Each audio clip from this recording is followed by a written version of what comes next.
Welcome to the 18th episode of The Market Maven and the 5th in our Sustainable Development Goals series.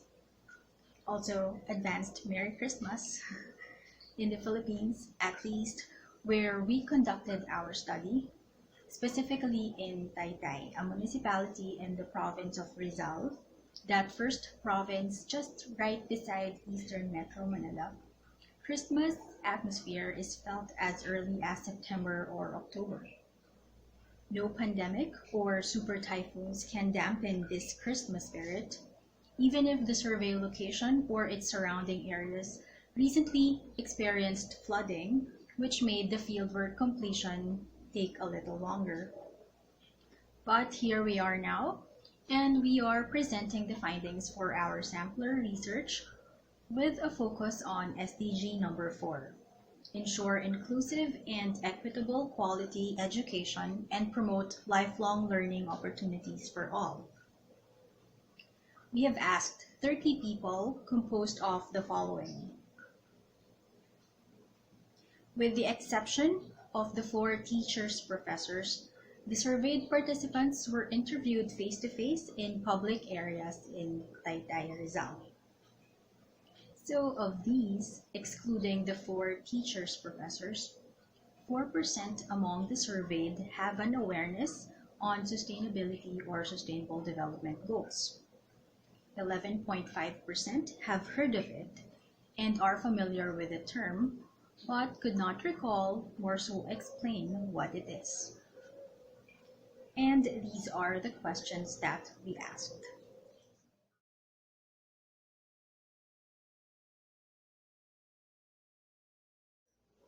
4.91 out of 10. This is where we are collectively perceived to stand, at least in the Philippine context, in terms of achieving the goal. So why is it this low? Here are our participants' underlying reasons.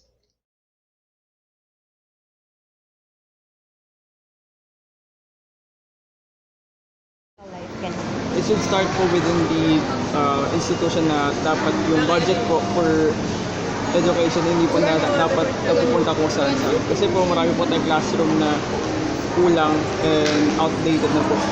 May isa po aming kaklase sa Tanay po, yung classroom po nila, 1990s pa po, hindi na po na-improve sa Tanay po yun. So nakakalungkot lang po na yung mga nag-aaral po doon, mga dumagat tribes, pero hindi po sila makapag-aaral dahil wala pong materials. Tapos sa classroom po nila, sira-sira na rin. Like mga upuan, ganun, mga blackboard, di naman sila. Wala na po halos. Ano po, pang pinagtagpi-tagpi na lang po. Ginagapang na lang po ng mga matatandang mga dumagat tribes para po yung mga anak po nila makapag-basa, matuto po like the basic stuff sa 7. Kasi syempre karamihan na po ng mga kabataan ngayon parang nalalayo na sa Pag-aaral? Parang gano'n. Parang nawawala na sa parang isinuna pa nila yung trabaho kaysa sa pag-aaral. Ganon? Nakikita na gano'n na kabataan katulad po namin, hindi nakakapagtapos, inuuna yung trabaho. Parang gano'n na din po sa ibang kabataan na nakikita na.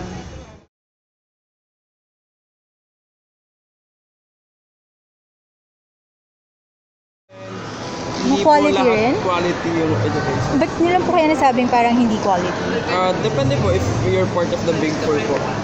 Yun, sa mga Big 4 universities like UP, UST, DLSA, pwede naman po. Pero for the normal colleges po, since mababa yung wage ng mga teachers, hindi naman, na-experience namin na hindi sila full force mag-teach. Talaga? Parang, paano? Parang bara-bara na lang po minsan. Or sometimes, hindi po pumapasok yung program. Hindi pumapasok yung program. Hinuhunta po ako ng class. Po? Dinadaldal ako ng class. Kasi dinadaldal kayo ng klase mo.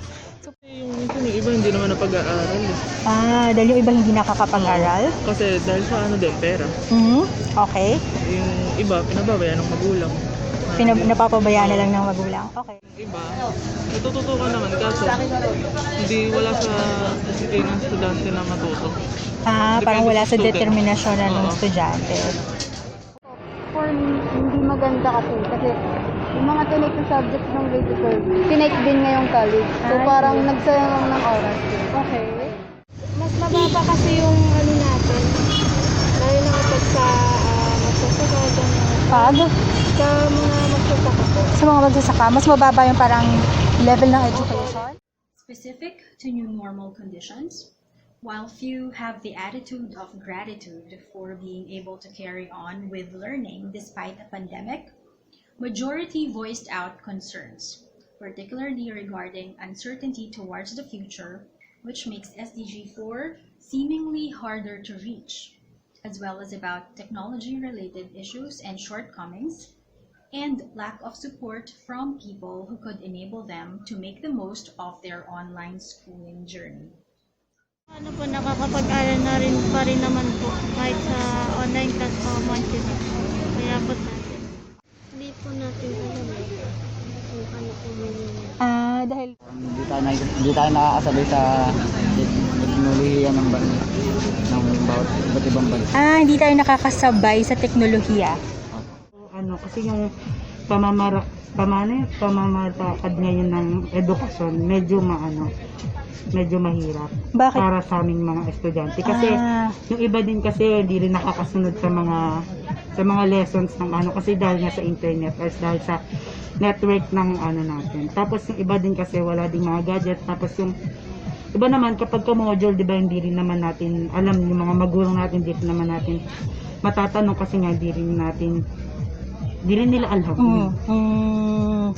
Okay, so dahil yung pag-shift sa online, so medyo may parang adjustments doon na hindi pa na... Opo, parang mas okay pa rin yung face-to-face. Okay. Kasi may part po na nahihirapan din ako sa sitwasyon ngayon. Yung po, minsan kailangan nyo po ng kunyari pag nawala po ng signal, tapos part na yun, exam, gano'n. Tapos pag nakapag-take ka na, mahihirapan ka po, gano'n. Tapos diba isang take lang po yun, hindi naman po pwedeng parang hirap po yung yung signal, yung gadget, gano'n. Okay. Kailangan ikaw pa yung yung magulang mo. Hindi mo din parang mas nadadagdagan pa yung pagiging pabigat mo, gano'n. As for our collective society's attitude towards lifelong learning, our participants' opinions are varied. I think practically speaking po, people live for the purpose of the day, kung ano lang yung present na mag-benefit sa kanila. Pero there are some people who are planning to have like long-term goals. Pero most of the students, yung mga nasa lower income families, kung ano lang yung mag-benefit sa for the present. Kasi they live by day. Okay. Yun lang. I see. So in general, sa tingin mo mas ganon na parang live for the day? Siguro po yung mga well-educated families, sila po yung mga long-term plans. Pero for most of the Filipinos, especially the youth, kung ano lang, saan sila mag-benefit for today, doon na lang. Kasi po kahit naman po sa hirap naman po ng buhay. Parang na po sa atin lalo po sa aming kabataan, kahit po gano'n, parang nasa pa rin sa utak pa rin namin na makapagtapos kami. Okay, talaga? Kami, gano'n pa rin po. Kahit nagbubulak-bulak ko. Para sa akin kasi kahit nagbubulak-bulak ko, parang isip ko, porsigido pa din ako. Dapat makapagtapos pa din ako. Okay. If we want to encourage a shift to a more positive outlook and attitude with regard to education and learning, that gives us some scenarios on where to possibly direct communications. And then lastly, we asked the students what subjects could be necessary to be integrated in the school curriculum and be taught to students out of practicality in today's times. While there were mentions of existing subjects already in place but need to be improved or ensure more mastery by students such as English and math, the backbone running our technologies and the digital world, some suggestions could be worth considering, like euthenics, which, as per Google, is the branch of science that aims to better different aspects of the environment in order to improve humans' well-being and or the well-being of other living things. Or as author Ellen Richards defined euthenics, it's the science of controllable environment, the betterment of living conditions through conscious endeavor for the purpose of securing efficient human beings. Though we are hardly an expert on this specific field of study, and basing only from the definition, we feel the need to highlight this one in particular because we think as per which the formation of the Sustainable Development Goals is based from at a time of changing climate, with increasing evident impacts of disasters from environmental degradation, it might be a good idea to learn about and get a better understanding of the different ways on how to limit devastating impacts of catastrophes, including preparedness for when faced with such instances. The other suggested subjects are as follows. I think po, more on science subjects kasi po marami mga bata na they are lacking critical thinking so mabilis sila ma-puto. Especially with the fake news na dumadami. Especially sa? Mga fake news po na lumalaganap. So, Okay, so more on science. more on science po kasi sa science po it's all about facts and knowledge. Kaya if you're knowledgeable within the field of science, edi mas ma-enhance yung critical thinking mo. Hindi ka madaling maloloko. Okay. Anything else aside from science? Siguro po, maybe philosophy. Talaga? Opo. Kasi sa mga bata po ngayon, siyempre sa influence po ng social media, they don't get to think much and assess about their life. So, I see. Okay. most of them nagiging patapon na lang po. Okay, oh my God. Okay, valid. Thank you. Finance ng pera siguro. Okay. So parang financial literacy. Kasi ganyan. iba kabataan, di ba, estudyante, sobrang nagastos nila, hindi sila nakakaipon. Okay. E di, yung mga perang sobra na lang, tulong na lang siguro sa need ng project. Ganun.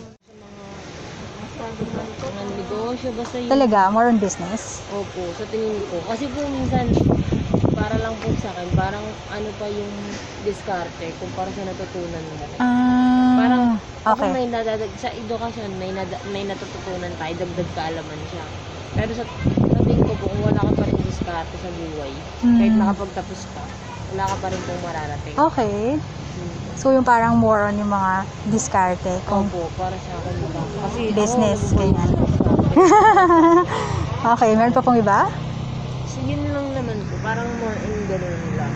Kung paano ka maano mo yung Makakasurvive. Sa ano po natin, sa bansa po natin, maganda po yung sex education. Yung alin po? Sex education Okay. po na subject kasi marami na po tayong population dito. Hindi na po balance yung sa resources tsaka sa mga kumukuha mismo. Sa mga nangangailangan po. So, sorry, hindi na balanced Yung resources na may bibigay po ng gobyerno tsaka yung ginagamit po mismo ng mga tao. So, di na po angkop, parang nakakulangan na po tayo. And that's it for our SDG for future. Thanks for watching.